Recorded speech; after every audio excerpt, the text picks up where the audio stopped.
وزیراعظم عمران خان نے Malaysia conference میں شرکت کے لیے جانا تھا۔ سعودی عرب وہاں پہ نہیں جانا چاہتا تھا۔ عمران خان اپنی طرف سے سعودی عرب کو آمادہ کرنے گیا کہ وہ ضرور کانفرنس میں شریک ہوں، لیکن سعودی عرب کو آمادہ کرنے کی بجائے عمران خان خود سعودی عرب کے کہنے پر اس کانفرنس میں انکار سے گریز کرنے کے لگے، بلکہ انہوں نے اعلان ہی کر دیا کہ وہ کانفرنس میں شریک نہیں ہو رہے۔ اور سعودی عرب جانے سے پہلے امریکی سینیٹر گراہم لنڈ سے بھی عمران خان سے ملے تھے۔ ان کا بھی یہی پیغام تھا کہ آپ سعودی عرب کو یا دیگر ممالک کو وہاں جانے پر مجبور نہ کریں۔ تو اس کے علاوہ بھی کئی وجوہات ہو سکتی ہیں۔ عمران خان سے بڑی قوم کو امیدیں تھیں کہ وہ ضرور جائیں گے اس کانفرنس میں، نہ صرف یہ خود جائیں گے بلکہ سعودی عرب کو بھی آمادہ کریں گے اور ایک 7 ممالک کا اتحاد بنا لیں گے۔ حالانکہ ملائیشیا نے کہا تھا کہ ہمارا ایسا کوئی ارادہ نہیں، کوئی ایسا اتحاد بنانے کا یا کوئی بلاک بنانے کا۔ تو بہرحال عمران خان کے حوالے سے یہی خبریں آ رہی تھی کہ عمران خان ایسا بلاک بنانا چاہتے ہیں، دیگر ممالک بھی ایسا چاہتے ہیں، اور جس کی بھنک یا خبر پڑ گئی امریکہ کو، تو اس نے اس کی مخالفت کی اور اس بل کو منڈے نہیں چڑھنے دیا۔ تو عمران خان کا وہاں نہ جانا، اس کے علاوہ بھی کئی وجوہات ہو سکتی ہیں۔ آئیے ایک وجوہات یہ بزرگ بھی بیان کر رہے ہیں، ان کی بھی سنیے وہ کیا کہتے ہیں۔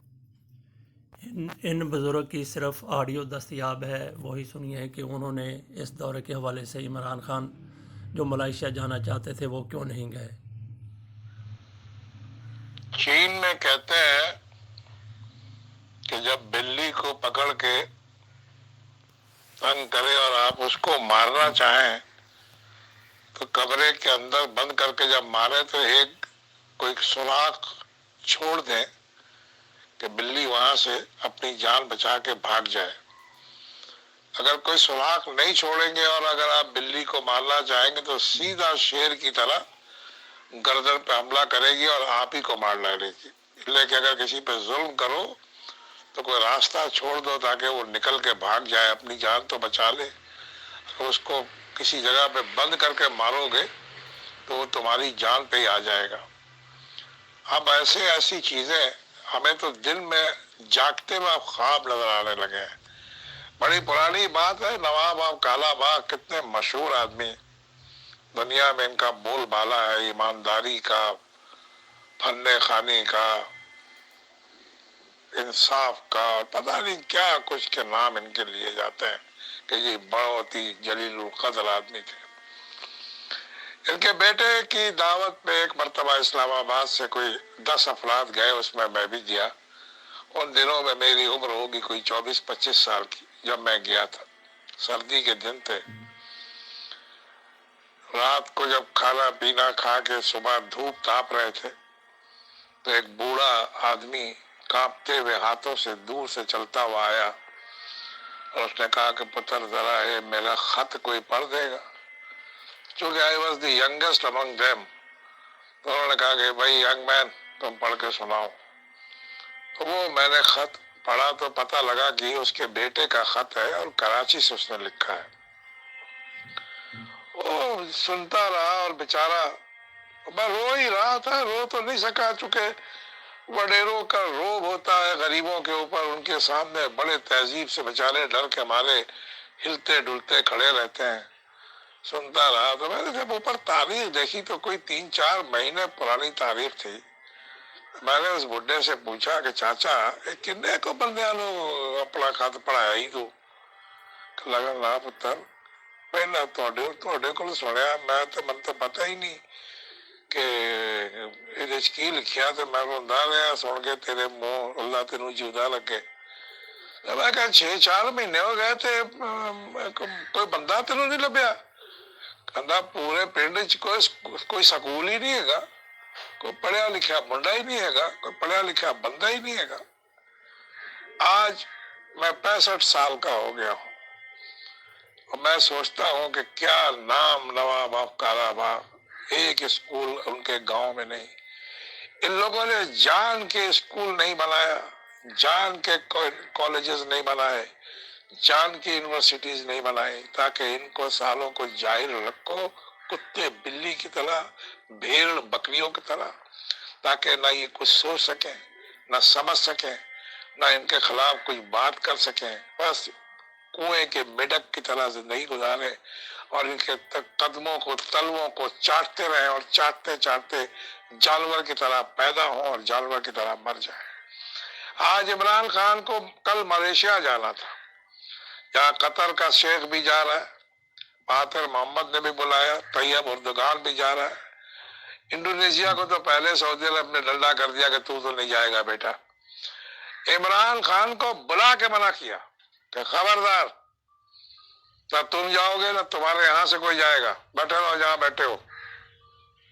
یہ کیوں ہوا صاحب؟ یہ کیا وجہ ہوئی؟ آپ نے کبھی سوچا کہ یہ سب کچھ کیوں ہوا؟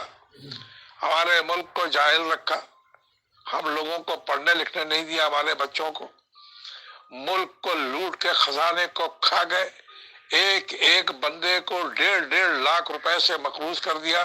نتیجہ یہ ہوا کہ عمران خان جیسا ایماندار شریف آدمی جب پرائم منسٹر بنا تو اس کو بھی کشکول لے کے در در پہ جانا پڑا۔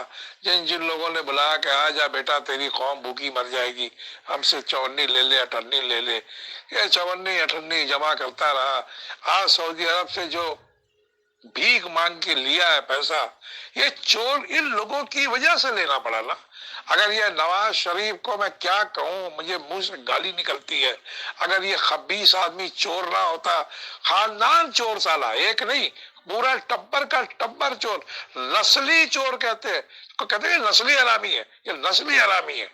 اگر یہ اس ملک کو مقروض نہ کرتا تو آج یہ ہم قرض نہ لیتے تو اگر یہ جو ایک بلاک نیا بن رہا تھا، دیکھیں رشیا اور چائنا نے کتنا بڑا کل پیک کیا ہے، ایک پیک اگر یہ ہو جاتا ہمارا بھی ہو جاتا، ایران، ترکی، ملیشیا، پاکستان، قطر، رشیا اور چائنا، کتنا بڑا بلاک اور کتنا اسٹرانگ بلاک اس نے بننا تھا، لیکن چوری کر کر کے ملک کو ڈبو دیا، ملک کا بیڑا غرق کر دیا۔ اچھا کوئی بولنے والا نہیں، چونکہ پڑھنے لکھنے نہیں دیا نا۔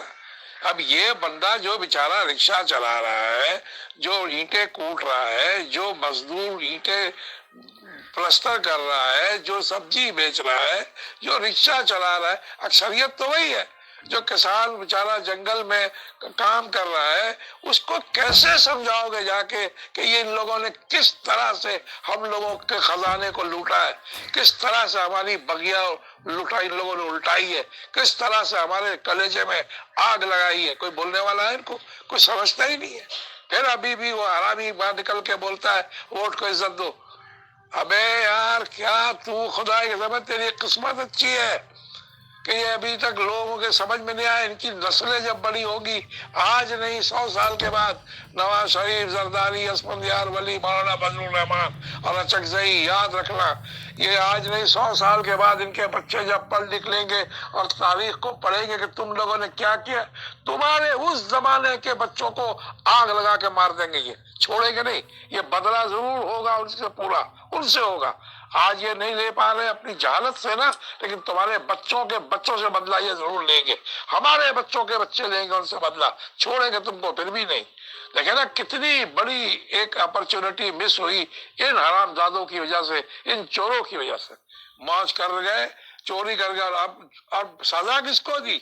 غدار کون ہے؟ پرویز مشرف۔ کس بات کا بھائی؟ کس بات کا؟ قانون توڑا، کون سا قانون؟ تم سارے قانون مانتے ہو؟ یہ جو تم نے چوری کی ہے، ملک لوٹا ہے، یہ قانون میں کہیں لکھا ہوا ہے؟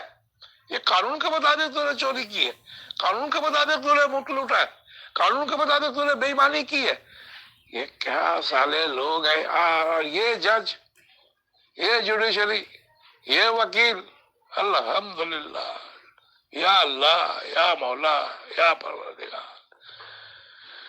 مجھے تو لگ رہا ہے کہ دوزخ جو بھی اللہ میاں نے جہاں پہ بھی بنائی ہوگی، بنائی تو کہیں ہوگی نا، وہ دوزخ کا سما شروع پاکستان سے ہی ہوگا۔ اس طرح یہ لوگ حرام زدگی میں اتر آئے ہیں کہ اس سے زیادہ نیچے اور آدمی اس سطح سے نیچے اور نہیں جا سکتا، بالکل نچلی سطح کو ٹچ کر لیا ان لوگوں نے۔ کوئی ان کا ایمان نہیں، کوئی ان کا کریکٹر نہیں، کوئی ان کی زبان نہیں، کوئی ان کا کردار نہیں، کوئی ان کا دین ایمان نہیں۔ یہ کن لوگوں میں ہم رہ رہے ہیں، دن رات ہمارا ان لوگوں نے جینا مشکل کر دیا، سانس لینا دوبھر کر دیا ہے، خدا کی قسم ہے۔ یا میرے پروردگار، یا میرے مولا، ہم پہ رحم کر، کرم کر، یا ان کو ٹھیک کر دے میرے معبود، یا ہمیں اٹھا لے، اب مشکل ہو رہا ہے جینا، بہت مشکل ہو رہا ہے پروردگار، تیری مہربانی ہوگی، ہم پہ رحم کر دے، ہم پہ کرم کر دے۔